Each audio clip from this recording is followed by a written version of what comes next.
আসসালামু আলাইকুম। এই দৃশ্যটি কিভাবে খুব সহজে আঁকতে হয় তা আমি এর আগের ভিডিওতে স্টেপ বাই স্টেপ দেখিয়ে দিয়েছি। আজকের ভিডিওতে দেখাবো কিভাবে এই দৃশ্যটি খুব সহজে সুন্দরভাবে রং করতে হয়। কিভাবে দৃশ্যটি আঁকতে হয় এই ভিডিওটি দেখে নিয়ে তারা চাইলে ডেসক্রিপশনে দেওয়া লিঙ্ক থেকে সম্পূর্ণ ভিডিওটি দেখে নিতে পারেন। তার আগে এই ভিডিওটি কন্টিনিউ করুন। বন্ধুরা, ছবি আঁকার থেকে রং করা কাজটি অনেক গুরুত্বপূর্ণ। রং যত সুন্দর করতে পারবেন দৃশ্যটি আপনারা তত সুন্দর দেখাবে। তো চলুন আমরা এই দৃশ্যটি কীভাবে খুব সহজে রং করতে হয় তা এখন স্টেপ বাই স্টেপ দেখে নিই। বন্ধুরা, নৌকা আঁকা শেষ, আমরা এখন আগের পয়েন্টে ফিরে যাব, অর্থাৎ রং করব। তো রং করার ক্ষেত্রে আমরা কি করছি, সূর্যতে রেড রংটা ব্যবহার করছি এবং বাইরে অরেঞ্জ রংটা ব্যবহার করছি এবং অরেঞ্জ রঙের বাইরে ইয়েলো রংটা ব্যবহার করছি। তো আপনারা যদি চান এই সূর্যের মধ্যে অরেঞ্জ রংটা ব্যবহার করবেন তো করতে পারেন, কোনো সমস্যা নেই। তবে অরেঞ্জ রংটা ব্যবহার করলে এরপরে বাইরের অংশটাতে ইয়েলো রংটা ব্যবহার করতে হবে এবং ইয়েলো রঙের পরে আবার অরেঞ্জ রংটা ব্যবহার করতে হবে। আর আমি যেহেতু এখানে রেড রংটা ব্যবহার করছি, তারপরে অরেঞ্জ রংটা ব্যবহার করব এবং বাকি অংশটাতে ইয়েলো রংটা ব্যবহার করব। আমি সব ভিডিওতে বলি, যখন রং করা হয়ে যাবে তখন টিস্যু পেপার দিয়ে সুন্দর করে ঘষে নেবেন। আসলে টিস্যু পেপার দিয়ে ঘষে নেওয়ার একটাই উদ্দেশ্য, সেটা হলো রঙের ফিনিশিংটা জোস লেভেলের লুক নিয়ে আসবে, যার প্রমাণ আপনারা ইতিপূর্বে সকল ভিডিওতে পেয়েছেন। এখন দেখেন, সূর্যের চারপাশে আমরা কি করেছি, রেড রং, অরেঞ্জ রং ও ইয়েলো রংটা ব্যবহার করেছি এবং বাকি আরও অনেকটা গ্যাপ রয়েছে, বিশেষ করে আকাশের ক্ষেত্রে। তো এই অংশটাতে আমরা কি করব, স্কাই ব্লু রংটা ব্যবহার করব। আমরা বাকিটাতে স্কাই ব্লু রংটা কেন ব্যবহার করব, দেখেন যেখানে সূর্য আছে এই সূর্যকে কেন্দ্র করে একটু লাল ভাব রং থাকবে, এটাই স্বাভাবিক। সেজন্য আমরা এই সূর্যকে কেন্দ্র করে একটু লাল জাতীয় যে রঙগুলো আছে এই রঙগুলো ব্যবহার করেছি। এখন বাকি অংশটাতে কি করব, সুন্দর করে আকাশি অর্থাৎ স্কাই ব্লু রংটা ব্যবহার করব।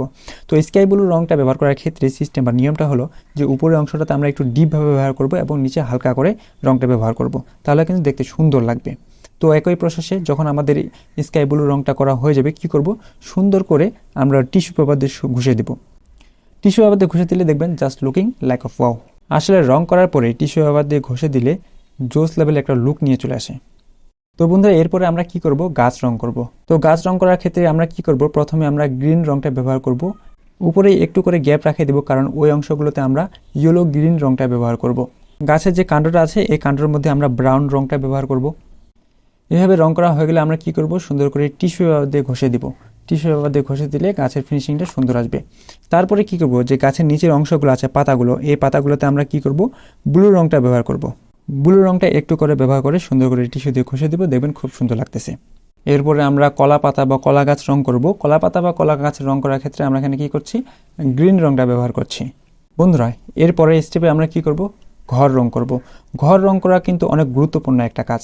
এই ঘরের রংটা যত সুন্দর করতে পারবেন, চিত্র বা দৃশ্যটা দেখতে কিন্তু অসাধারণ লাগবে। অতএব ঘরটা আমাদেরকে একটু সতর্কতার সাথে সুন্দরভাবে রং করতে হবে। তো ঘর রং করার ক্ষেত্রে সিস্টেম বা নিয়মটা ইতিপূর্বে আমি বহুবার বলেছি, তারপরেও এই ভিডিওতে বলে দিচ্ছি।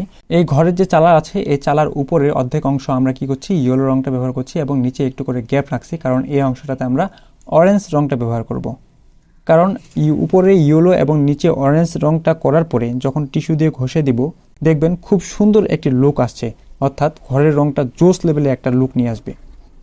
আর রং করার ক্ষেত্রে আমি একটি বিষয় আপনাদেরকে বলে রাখি, অবশ্যই সতর্কতা অবলম্বন করে রং করবেন এবং আপনার পেজটা, দৃশ্যটা যাতে সবসময় চকচকা থাকে এই দিকগুলো খেয়াল রাখবেন। অর্থাৎ একটু করে রং করার পরে আপনি সুন্দর করে ব্রাশ দিয়ে, অর্থাৎ রং করার যে ব্রাশগুলো আছে এই ব্রাশগুলো দিয়ে সুন্দর করে পরিষ্কার করে দেবেন এবং অথবা চাইলে মুখের বাতাস দিয়ে ফু দিয়ে যে ময়লাগুলো থাকবে, রঙের টুকরাগুলো থাকবে, এগুলোকে সরিয়ে দিবেন। তাহলে কিন্তু আপনার পেজ বা রংটাতে কোনো প্রকার ময়লা বা রঙের কম্বিনেশন ঘটে ভিন্ন ধরনের রং নিয়ে আসবে না, বিশ্রী দেখাবে না। তো এই বিষয়টা কিন্তু আমাদেরকে খেয়াল রাখতে হবে। তো দরজা জানালা রং করার ক্ষেত্রে আমরা এখানে ব্লু রংটা ব্যবহার করছি, আপনি অন্য রঙও ব্যবহার করতে পারেন, আমাদের সুবিধার্থে এখানে ব্লু রংটা ব্যবহার করছি। গাছ ও ঘরের রং করা হয়ে গেলে এরপরে আমরা কি করব, দূরের যে গাছপালাগুলো আছে এই গাছপালাগুলো রং করব। তার জন্য দূরের গাছপালার উপরে যে অংশটা আছে এই অংশটাতে আমরা কি করব, ইয়েলো গ্রিন রংটা ব্যবহার করব এবং নিচের যে অর্ধেকটা অংশ আমরা গ্যাপ রেখেছি এই অংশটাতে গ্রিন রংটা ব্যবহার করব, তাহলে কিন্তু দেখতে সুন্দর লাগবে। একই প্রসেসে যখন রং করা হয়ে যাবে তখন আমরা কি করব, সুন্দর করে টিস্যু পেপার দিয়ে ঘষে দিব, যাতে রঙের ফিনিশিংটা জোস লেভেলে একটা লুক নিয়ে আসে। বন্ধুরা, এই ধরনের ভিডিওগুলো মূলত বিগিনারদের জন্য। যারা পুরো লেভেলে আছেন তারা তো আসলে অনেক সুন্দরভাবে ছবি আঁকতে পারেন এবং রং করতে পারেন, তাদের বিষয়টা আলাদা। যারা ছবি আঁকা নতুন করে শিখতে যাচ্ছেন তাদের জন্য এই ভিডিওগুলো। বন্ধুরা, দৃশ্যটি অর্ধেকটা উপরের অংশ আমাদের প্রায় রং করা হয়ে গেছে, এখন শুধু গ্যাপ রয়েছে নিচের অংশটা। তো নিচের অংশ রং করার ক্ষেত্রে আমরা এখানে প্রথমে নদীটা রং করব। নদীটা রং করার ক্ষেত্রে প্রথমে যে বর্ডারগুলো আছে এই বর্ডারগুলোতে আমরা ব্লু রংটা ব্যবহার করব। এবং হালকা করে একটু গ্যাপ রাখবো পরের অংশটাতে। এই অংশটাতে আমরা কি করব, এখানে স্কাই ব্লু রংটা ব্যবহার করব। তো সবসময় আমরা কি করব, যে বাম সাইডের দিকগুলো আছে এগুলো রং করে আসবো, কারণ বাম সাইডের দিকগুলো রং করে আসলে একটা সুবিধা আছে। আর আমরা যদি প্রথমে ডান সাইডে রং করে, এখানে একটা আবার অসুবিধা আছে। যেমন যদি ডান সাইডে রং করে, ডান সাইডে রং করার পরে যখন বাম সাইডে রং করব, তখন কিন্তু হাতটা আমাদের রঙের মধ্যে পড়বে। এই যার কারণে কিন্তু রংটা একটু বৃষ্টি দেখাবে, মানে ময়লা হয়ে যাবে পেজটা। এই জন্য আমরা কী করবো, সবসময় বাম সাইডের দিকগুলো রং করে আসবো। তো বন্ধুরা, একই প্রসেসে আপনারা কি করবেন, নদীটাকে রং করে নেবেন। নদী রং করা এর পূর্বে আমি অনেকবার দেখাইছি, এটা আসলে দেখার মতো কিছু নেই। নদীর রং একটু নীল রঙের হবে, এটাই স্বাভাবিক। এখানে স্কাই ব্লু রংটা ব্যবহার করতে পারেন অথবা ব্লু রংটা ব্যবহার করতে পারেন। ওই যে একটাই কথা, রং করার শেষে আমরা কী করবো, টিস্যু পেপার দিয়ে সুন্দর করে ঘষে দেবো। তারপরে এই যে নদীর যে বর্ডারগুলো দিয়েছিলাম আমরা ডবল করে, এই অংশটাতে আমরা কি করব, ব্রাউন রংটা ব্যবহার করব, দেখতে সুন্দর লাগবে আর কি। এরপরে স্টেপ হলো, ঘরের সামনে যে অংশটা পড়ে আছে এই অংশটাতে রং করতে হবে। এই অংশটাতে রং করার ক্ষেত্রে আমরা কি ব্যবহার করব, এখানে ইয়েলো অচার রংটা ব্যবহার করব এবং মাঝে মাঝে একটু করে গ্রিন রংটা ব্যবহার করব। তো আপনি যদি এখানে চান যে গ্রিন রংটা ও গ্রিন রংটা ব্যবহার করতে পারেন, কোনো সমস্যা নেই। তো এখানে আমি নতুন লুক নিয়ে আসার জন্য এখানে ইয়েলো অচার রংটা ব্যবহার করছি এবং মাঝে মাঝে গ্রিন রংটা ব্যবহার করব।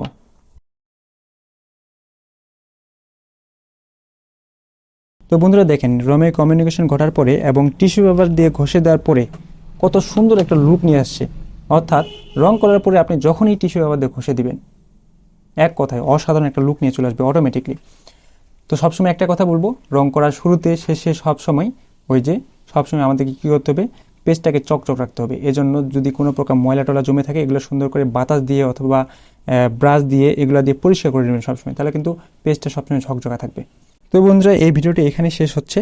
তো আপনারা যারা এই দৃশ্যটি আঁকা এখনও শিখেন নাই বা ভিডিওটি দেখেন নাই, তারা কিন্তু ডেসক্রিপশনে দেওয়া লিঙ্ক থেকে ভিডিওটি দেখে নিতে পারেন। ওই ভিডিওতে দেখা হয়েছে কীভাবে খুব সহজে সুন্দর একটি দৃশ্য আঁকতে হয়। আমি মনে করি যারা এই ভিডিওটি দেখেছেন তাদেরকে ওই ভিডিওটি দেখলে তাহলে খুব সহজেই সুন্দরভাবে দৃশ্য আঁকা শিখতে পারবেন। তো যাই হোক বন্ধুরা, ভিডিওটি যদি আপনাদের একটু ভালো লাগে থাকে তাহলে অবশ্যই একটি লাইক, কমেন্ট, সাবস্ক্রাইব করে আমাদেরকে উৎসাহিত করবেন। আজকের মতো এখানে বিদায় নিচ্ছি। ভালো থাকবেন, সুস্থ থাকবেন। আল্লাহ হাফেজ।